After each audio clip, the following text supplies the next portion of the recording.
Bienvenue sur Startup, l'émission qui reçoit les fondateurs d'entreprises. Aujourd'hui, nous recevons Ludovic Dubost, fondateur d'XWiki. Bonjour. Bonjour Roxane. Bonjour. Je vous laisse nous expliquer ce que XWiki fait. Oui, alors XWiki est un éditeur de logiciels libre de collaboration. Donc on fournit des solutions aux entreprises pour mieux collaborer. Nos logiciels fonctionnent sur la base du principe du wiki. Le wiki, bon, comme vous connaissez sûrement Wikipédia, oui. Est un logiciel en fait qui permet d'éditer facilement du contenu collaborativement et de créer des liens entre les informations. Et ce principe est extrêmement efficace au sein de l'entreprise pour à la fois travailler au jour le jour et capitaliser l'information pour pouvoir dans l'avenir pouvoir la réutiliser et progresser. Et ça c'est la force de ce type d'outil. Donc nous on fournit ce type d'outils adaptés aux usages des entreprises. D'accord. Et donc vous le fournissez en open source, c'est-à-dire quel est votre business model? Comment vous rentrez de l'argent si c'est un logiciel qui est libre? Alors, on fournit le logiciel de façon libre, ça veut dire que le code est ouvert, ça veut dire que n'importe qui peut participer, réutiliser le code, le modifier, donc on bénéficie de progrès que la communauté peut nous apporter.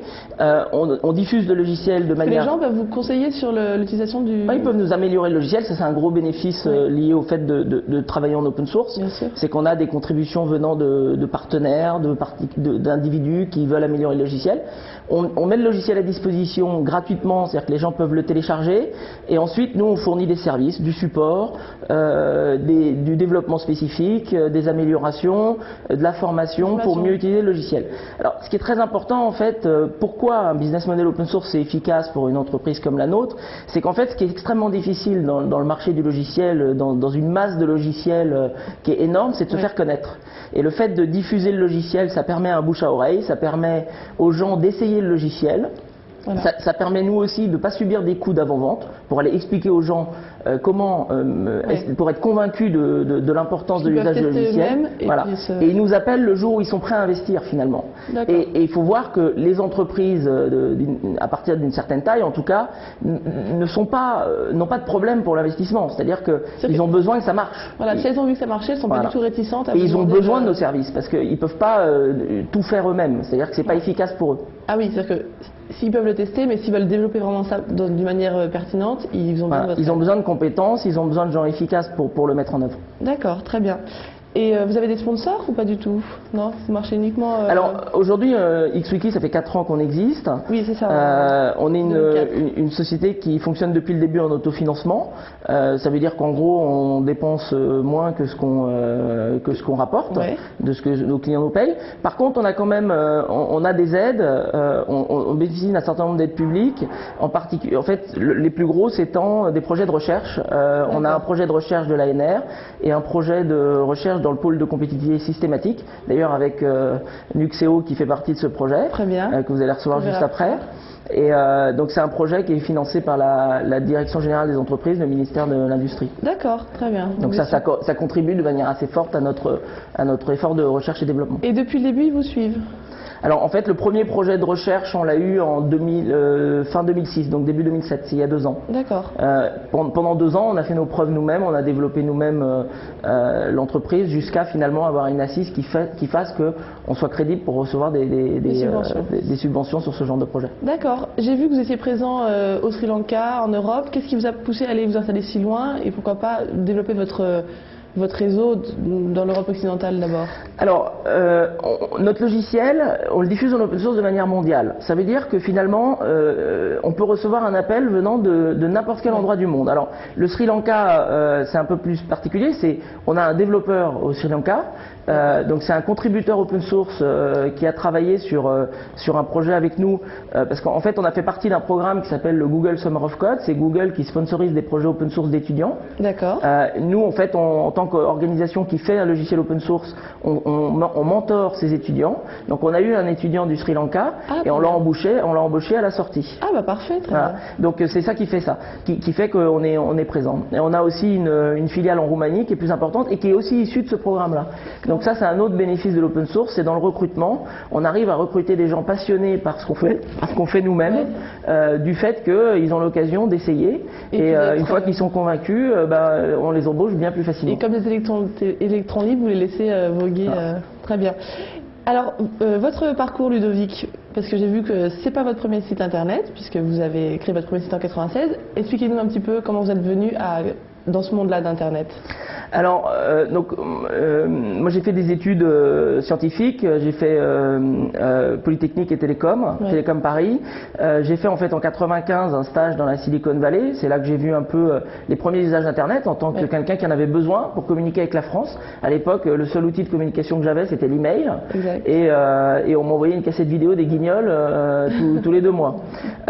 Et quand je suis rentré en France, c'était le démarrage des navigateurs Internet. Donc les navigateurs Internet se sont déployés, et ce qui était extrêmement intéressant, c'est que j'ai vu les salles informatiques être envahies par des gens qui n'y venaient jamais avant, alors que moi j'étais passionné d'informatique et j'étais dans ces salles informatiques. Et en plus vous étiez dans les précurseurs à cette époque-là. Voilà, donc en 95 ça démarrait. Donc là je me suis tout de suite dit, Internet c'est vraiment le truc, c'est l'avenir, c'est énorme. Si les gens viennent devant un ordinateur alors qu'ils n'y venaient pas grâce à ce navigateur, et pourtant il n'y a pas encore grand chose, ça va être très gros. Ouais. Donc j'ai décidé de travailler tout de suite là-dedans.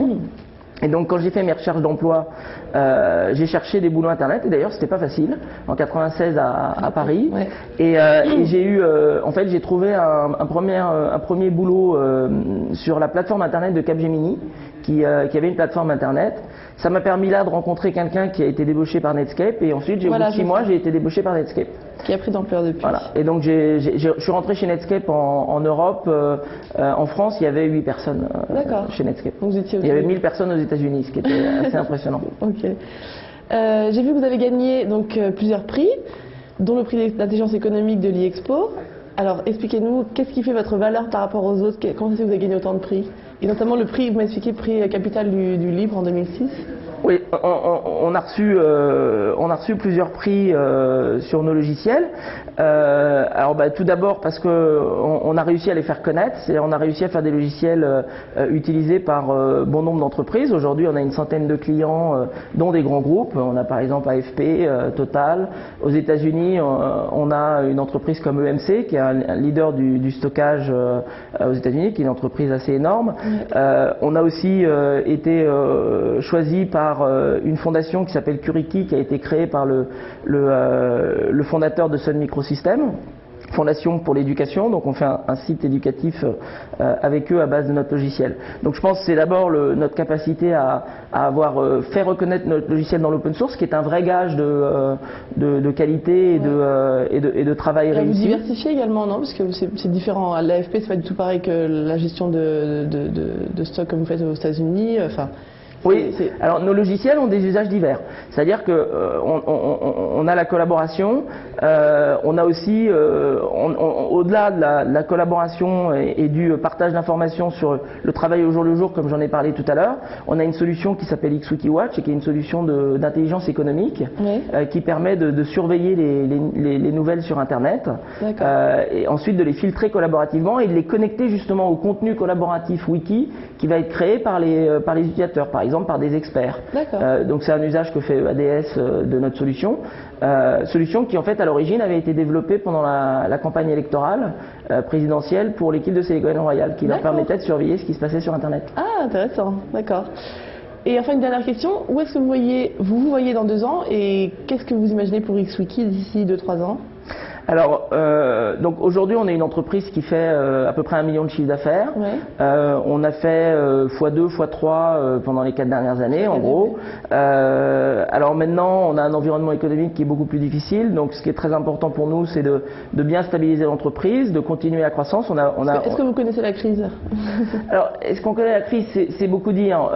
C'est pas facile, c'est pas évident pour nous de le savoir, parce que en fait, on fonctionne beaucoup par appel entrant. C'est-à-dire qu'on ne démarche pas beaucoup. Les clients nous appellent, donc aujourd'hui on n'a pas encore vu nos clients annuler des projets. D'accord. Et les gens qui nous appelaient annuler des projets. Sur le long terme en plus. Donc voilà. Par contre, on pourrait considérer qu'il y a peut-être pas autant de gens qui nous appellent enfin plutôt en croissance, c'est-à-dire qu'on attendrait plutôt une croissance. Voilà, on attendrait plutôt une croissance dans notre domaine, plus d'intérêt. Mais bon, on a toujours des gens qui nous appellent et toujours de différents endroits. Là, par exemple, on est sur un appel d'une banque en Autriche, donc une banque continue à réfléchir à mettre un peu d'argent dans des solutions collaboratives. Très bien. Eh ben, merci beaucoup Ludovic Dubost et à bientôt j'espère sur Startup. Merci, je voudrais en profiter pour féliciter Roxane pour sa première interview. Merci.